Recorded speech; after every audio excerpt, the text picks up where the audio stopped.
Excuse me. Okay, it's day 122, subject 3, Daniel Weber. There we go. Okay. All right. Pardon me, you move that? You got a nice headshot.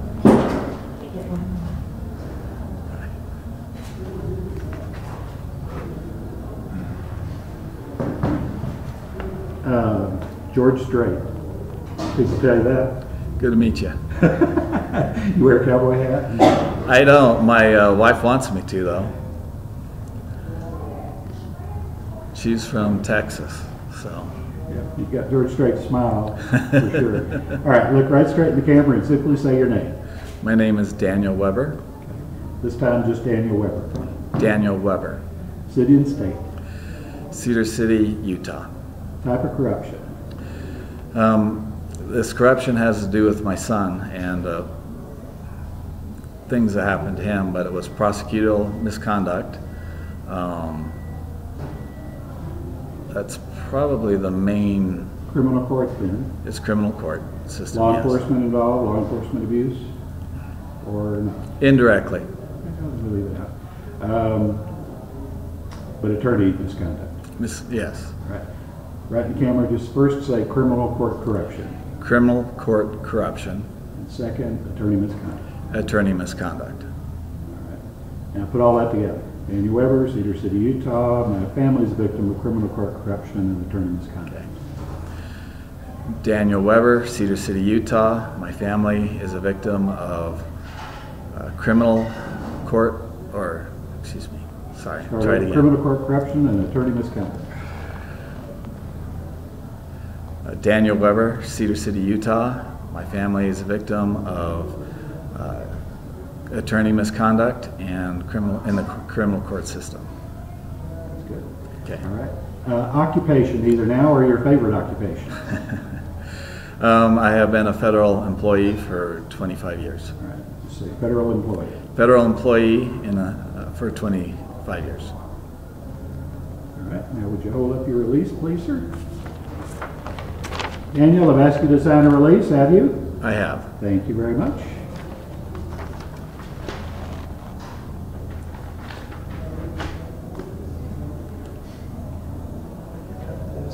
Just for grins. Okay, now we're ready for your statement to Congress and the state legislature. Have you prepared one, or shall we wing it? I guess wing it. I came prepared with a story, but I will make a statement. All right, start off with your name and it will be associated with this. Okay, you hang on to that. Okay. Name, where you're from, and then go into it.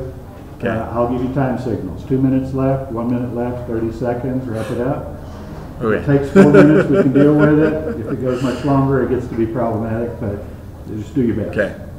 And you can look anywhere in the room you want. Okay. So how do you want me to start?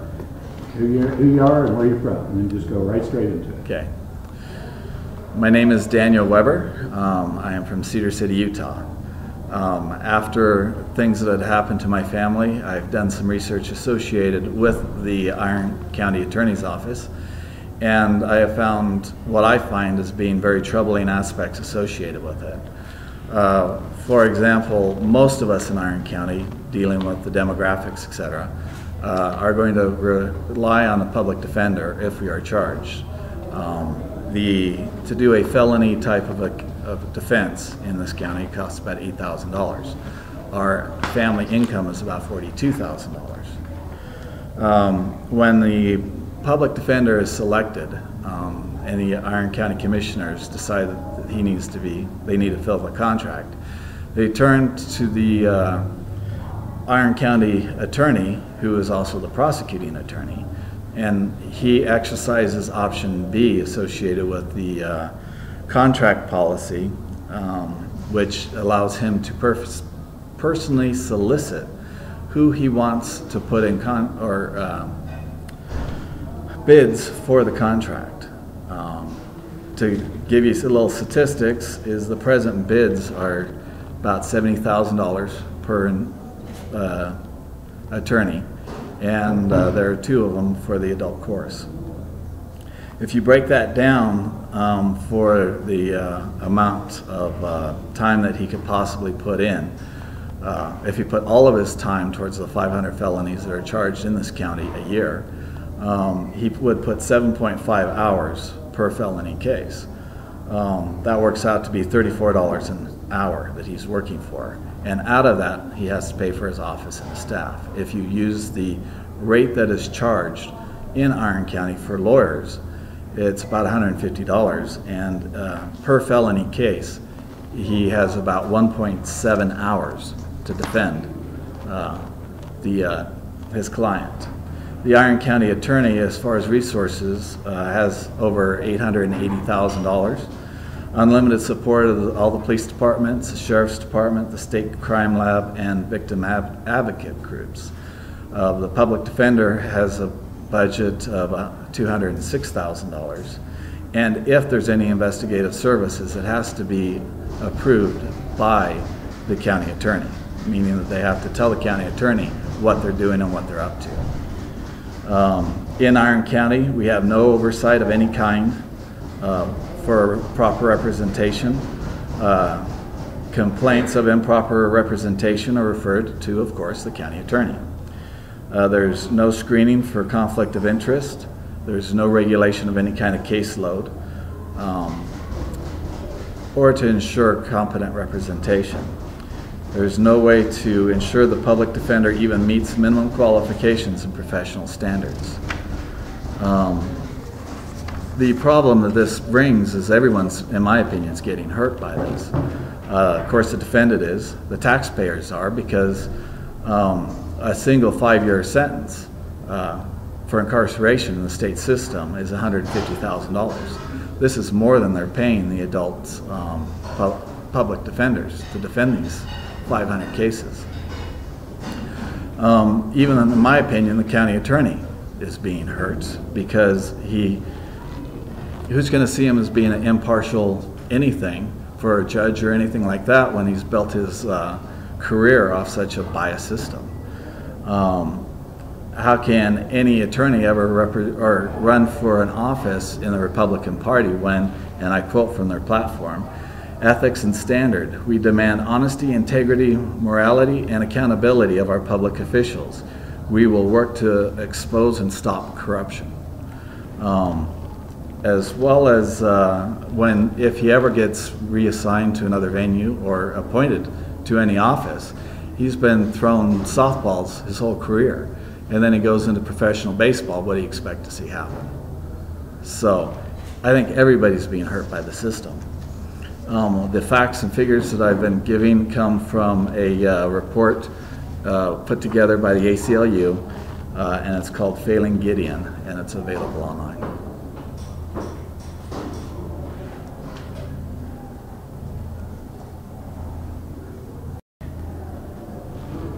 Very interesting.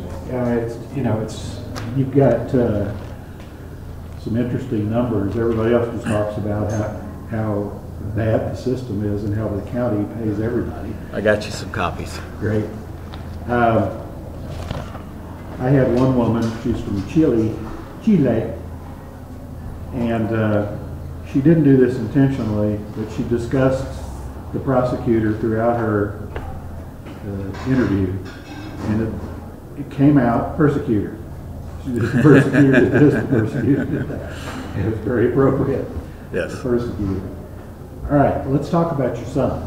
Okay. Tell me what happened. Okay, on 4 days before Christmas in 2009, my son had a knock on his door. He answered it, and it was 3 police officers that were waving around a search warrant. They had found that the IP address that went to his wireless router had been used in a purchase of a $140 piece of computer equipment. And that's what the search warrant was based on.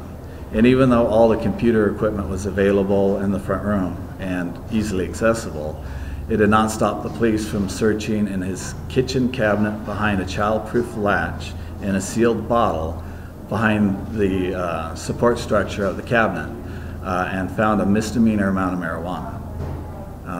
They also found paraphernalia, a bong, paraphernalia. Okay. But you said a bomb. Yeah, no bomb. Okay. And they also found what amounted to a terrarium that was in his closet. They immediately labeled that as a grow operation and arrested him. I, being conservative and finding out about this, came to the opinion that my best approach I could do is to leave him in jail for a little while, let him realize that law enforcement needs to be respected, that we are a community of laws, and that that we all live in a civilized society. And the sooner he came to that realization, the better. So we left him in there for 2 weeks. When it came time for his arraignment, we got there early and we sat in the center row. Behind me filed in the police department with the evidence box, and in front of me was the CSI. The assistant county attorney did not know who I was, and she had done no meetings up to this point to find out what was going on, or to see if my son even deserved to be in jail for the last 2 weeks. She interviewed the police right behind me with the evidence, etc., and told them there's nothing there I can use. And then she went and met with the CSI, which was in front, and asked if anything sprouted in the terrarium. They said no, nothing has sprouted. She says, well, can you run any tests to find out what was growing in the soil? And they said, well, if you had have asked 2 weeks ago, maybe we could have, but after this long period, there's nothing we could possibly show.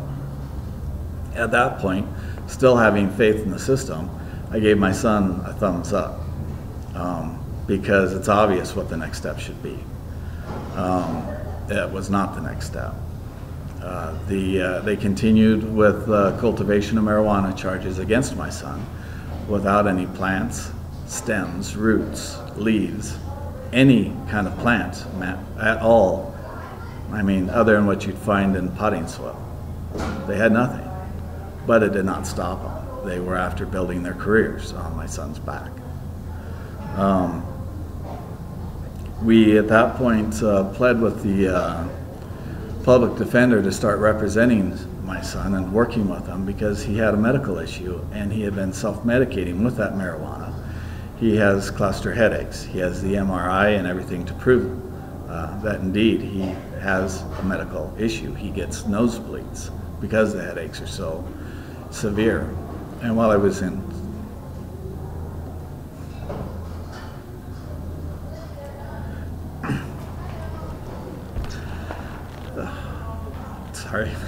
while he was in prison, his headaches would get so bad that his cellmate would yell down to the guard saying, "This guy's bleeding to death. He needs attention." And nothing was ever offered.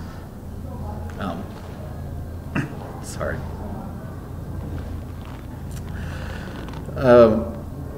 We jumped through a bunch of hoops at that point to get the medical records to the sheriff's department to get our son attention.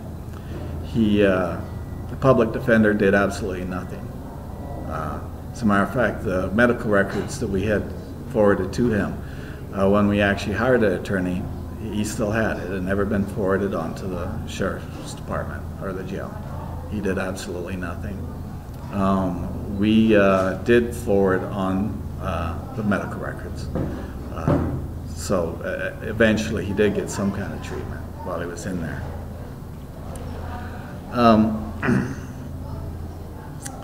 I also, during this period of time, called up the county attorney and asked him to bring some sanity to this process. And he said he would talk to the Anne-Marie Adams, and he did. We knew that because when we next saw her, she handed a new charge to our new attorney, a felony charge against our son for child endangerment. This charge was because our 10-month-old granddaughter was endangered by a misdemeanor amount of raw marijuana behind a child-proof latch in a sealed bottle, which, if it was eaten, is no more dangerous than a bowl of Wheaties. but my son was looking at 5 years in prison because of it. When she handed those charges over to our new attorney, she stated that Chris's parents need to be taught a lesson. She was abusing our son to get to us. We bailed him out. We told him that he had a decision to make. We told him how much money it was going to cost, which is about $8,000 to defend himself from one felony, and now he's looking at 2.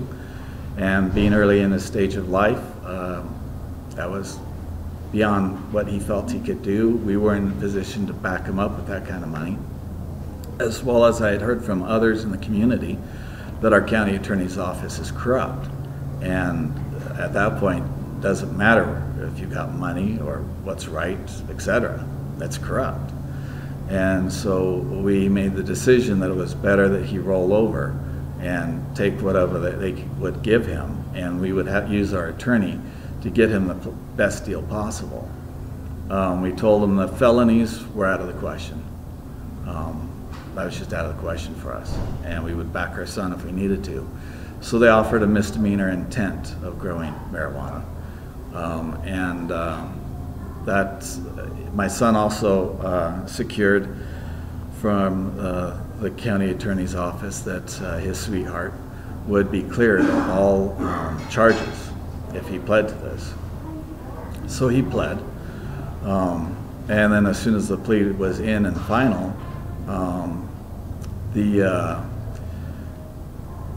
his sweetheart went and asked to have everything removed from her record so she could go in and start work.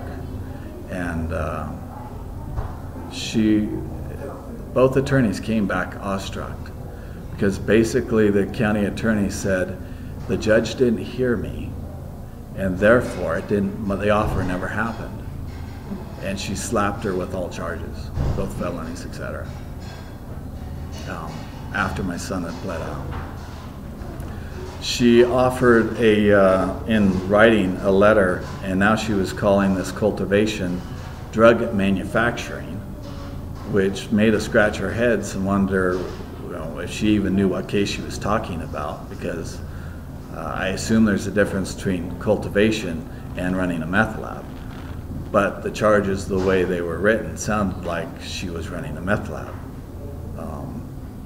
But that she offered her a plea in abeyance if she would plea out, and she talked to the public defender, and the public defender stated that that would be a good thing for her to do, and that she would be able to get her job back and be able to work. And so she accepted that, and then 2 days after starting a new job, she was escorted out, because a plea of abeyance means that those 2 felonies stayed on her record for 18 months, and she couldn't get a job, she couldn't work anymore. And so either the public defender, who was handpicked by the county attorney, was not competent to know what a plea of abeyance was, or he lied to my daughter-in-law specifically to get her to plea, to get the case done and through the system, etc. Which one is, I guess, anyone's guess, but that's our story. That's what happened. How's your son? He's doing great. He's now, before I started getting politically active, etc., I made sure that he was moved out of the area, and he's living in Vegas now with my granddaughter. He didn't want to be in this community anymore that would do something like this to him under the guise of fair law enforcement, etc. And in all intents and purposes, I never really had any beef with law enforcement. There could have been better way that the search warrant was executed, and what happened in the jail wasn't right. But I could see where they could come to some of the conclusions they came to. But what happened in the Iron County Attorney's Office was just wrong. This isn't a conservative liberal issue. This is a right and wrong issue, and it was just wrong.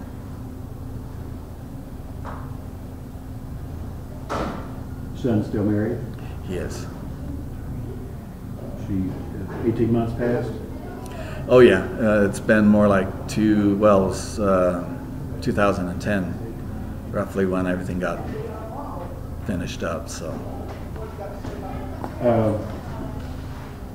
I should also mention that my granddaughter was taken from him, and they had to fight to get her back. In this county, that seems to be a problem. There's high rates of the children being taken. And one of the issues that my son faced when it came to family court is in the state of Utah, a child can only be in the system for 8 months. Well, it took longer than that for the criminal case to be done, and he was told that if he fought these charges in any way, shape, or form, that those 8 months would be over and their daughter would be permanently adopted out. And so he immediately had to go over into family court and plead guilty, even though he knew there was no evidence. But had he not pled guilty, he would have not had the 6 months required in order for the rehabilitation plan to go into effect so that he could get his daughter back. So he was really, from day one in family court, put in a situation: do you want your daughter or not? If you want your daughter, you will plead guilty. Because even if he was totally exonerated from everything, she would have been in the system for more than 8 months and permanently adopted out. Do you have other children? I do. How has this affected the family overall?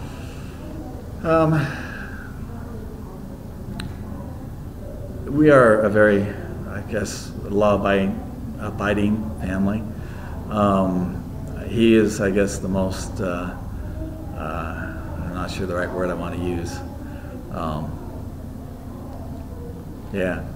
Independent-minded. How's that one? Member of our family, and not all of the things that we taught him up are things that he's accepted. And that's part of growing up and becoming your own person. But for the most part, most of the rest of the family, it has not really affected. We do watch our P's and Q's more around law enforcement, though. Before this happened, did you believe that judges were honest, prosecutors were honest, Absolutely. and the system was fair? Absolutely. Let me let you say that. That doesn't sound right. So, okay. What, absolutely? No. Incorporate my question into your answer. Okay. I definitely felt that law enforcement was outstanding, that you could trust the system.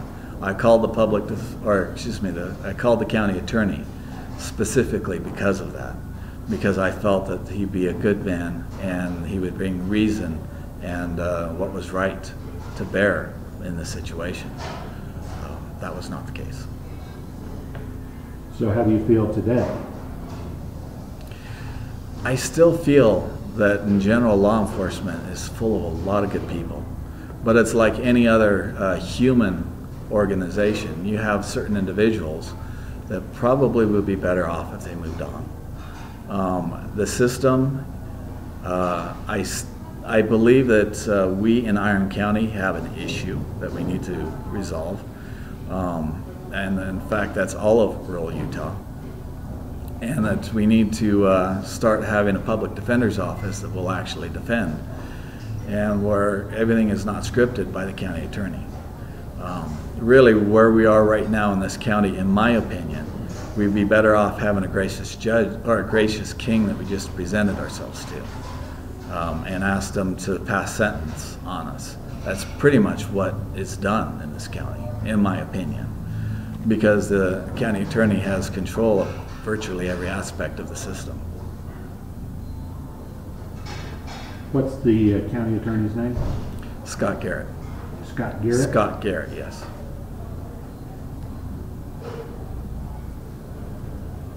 And Scott elected? Yes. Has he been in the position a long time? I don't know how many years. I know it's been a number of years.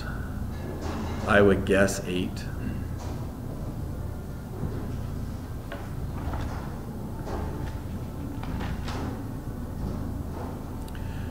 One of the problems that we have, at least in Cedar City, is even though the prevailing religion around tells us to vote for the best people, the people with the best character, a lot of times things are done by family names. I have one of those family names. My mother's a Matheson. Congressman Matheson is a cousin. And my wife was cashing a check, out-of-state check, when we first got here. And people asked, so who are you related to? And we told them, oh, well, if you're related to them, then, you know, your check's good with us. And there are many positive sides of that. But when it comes, all families have black sheep. And just because there's a family name does not mean that they're good people. Because there are black sheep in every family. And we are taught and told that we are to vote for the character of the person, not for the family names. But that's what tends to happen here. The prosecutor was Anne Marie Adams, is that right? Yes. Why would she say that you and your wife need to be taught a lesson? Because we thought we could go to her boss and actually have what was right done, and go over her head. And that's, in my opinion, the lesson that she was trying to teach us, was that she was the law, and that there was nowhere else to turn. And for all intents and purposes, she's right. In your statement, you said that we're a community of laws. Do you still believe that? I do.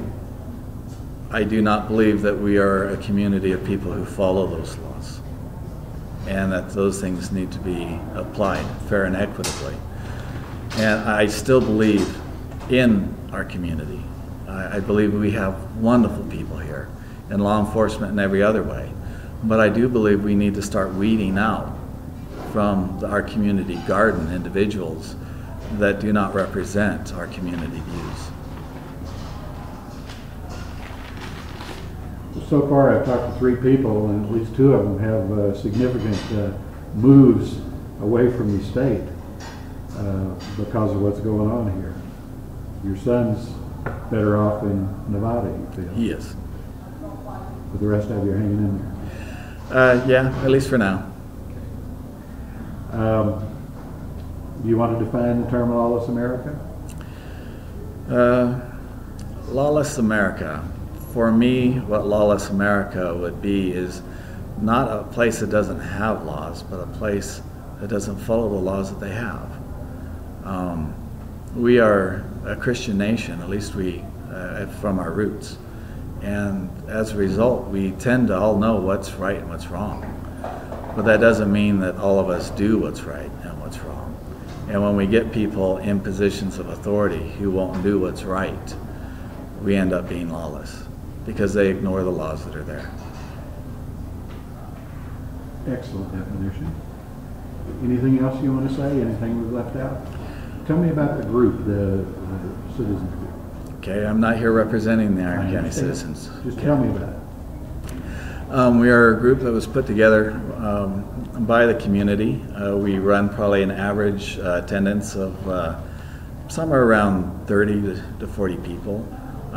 Probably on our rolls we have 60 individuals. We are just firing up. We just got incorporated, opened the bank account yesterday. And I presently hold the position of chairman of the board. We have polled the members that come to our organization, trying to find out what governmental entity would be the most important for us to interface with as we get going. The vote was unanimous by all 40 people over there that the Iron County Attorney's Office was the most important one for us to start interfacing with. Being an elected official, that opens up a bunch of other type of issues. And we may ultimately end up going into more of a political type of organization. because that's the only way we can deal with the problems that the community is asking us to deal with. What's the group called? Iron County Citizens Review Board. And what's the mission statement or purpose? You think I could think of it since I made it up. Making Iron County a better place to work and live. And is plan to review cases where people feel they were treated wrongly and make your own evaluations? Yes, we're going to work with the system and in the system as much as we can, and to help people through the systems that are in place. But if they still feel that they were not treated properly, then we will open up our own investigation. Having said that, we are a group of citizens and not sponsored by any governmental entity, at least today. I'll at a later date share with you what some people in some other states are doing that's very interesting. Okay. You guys can talk with them if you like. You might find it interesting. Some people I would. are doing something somewhat similar to what you're doing for several years in North and South Dakota. And they were going to actually, they tried to get at the last minute a bunch of people together in order to do something with me presenting something to them, but it didn't work out. I may go back for that. Okay. But they've got quite a group going. We're just getting going. Where it's ultimately going to lead, I guess we'll all find out. But it's definitely pointing towards the direction of helping deal with the county attorney's office. We've had guest speakers from St. George that have come up, and they've talked about how when they first started up the St. George or Citizens Review Board, that complaints were kind of high, and that after people knew that they existed and that there was going to be somebody other than people in law enforcement looking at this, people started watching their P's and Q's, and ultimately they disbanded because there were no more complaints coming in. So, same thing in Vegas. They had interviewed the Citizens Review Board down there, and once they got fired up, the Vegas Review Board said that the complaints going into the police department dropped in half. So we believe that there is a place for us here in Iron County.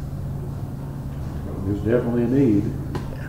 And it's hard to imagine that it's gone away at St. George, but we'll see. Anybody have a question? No? You mentioned your son's in Vegas right now. I understand it's about a 2.5 3 hour drive, but why is he not up here from the south? Talking to you in person. I wasn't sure when you guys were coming through, and I got the emails a little later. In the email I sent you, I let you know that he was in Vegas and was available to be interviewed. But I guess that information didn't make it to you in a timely manner. I'm here in Okay. so I don't know what's reached him. Also, Okay. you mind if I ask, you mentioned that the search warrant was issued because he purchased a device online. What was that item he purchased? It was a wireless router, meaning that anybody could have gotten on it wirelessly. And the IP address stopped at that router. The device was bought from Newegg, and it was a portable hard drive, which I know for a fact he did not need, because I had bought him one as a present just a few months before from Egghead, as a matter of fact, which is the largest online retailer of computer goods. So most people, if you buy online, end up at Egghead. Has anyone gotten a copy of that search warrant to see what the search warrant outline they can search for, to see if they illegally searched this kitchen, and if so, why has there not been a lawsuit brought against them for unlawful search and seizure? We have the search warrant. During the whole process, that's the only place I can find fault with the Cedar City Police Department, was that they waived the search warrant as it was a document that allowed them to do whatever they wanted to. My son asked repeatedly for a piece of paper, pencil, and to see the search warrant so he could make sure that he was being searched constitutionally. They told him to sit in that corner and shut up, or we will handcuff you and throw you in the back of the cruiser. That's the way it was executed. Isn't there any regulation that can be brought against them or not? Because Where? my understanding is that the person is entitled to know what they're being searched for and why. Yes. And if he's not allowed to see the search warrant, then he doesn't have full knowledge. Correct. And what you're saying is absolutely true.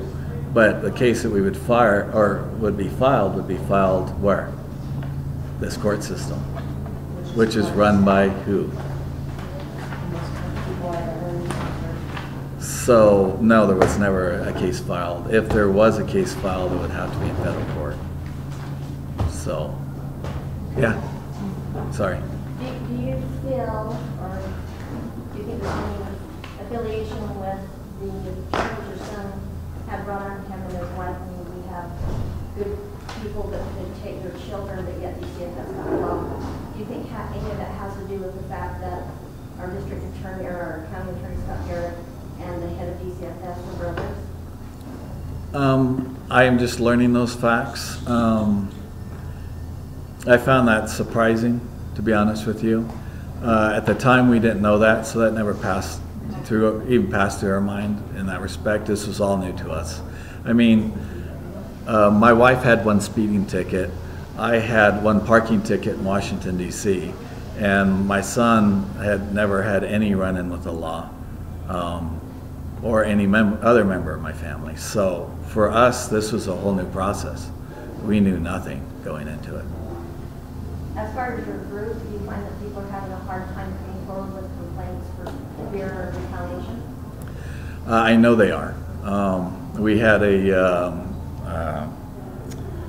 meet and greet out at the city park, and we had people that were just sitting out in the wings, and I found out later on that they were there to assess us and to look at us and see whether or not we were for real and if we were going to be there for the long haul, because they weren't willing to come forward unless they knew that we would be there for them.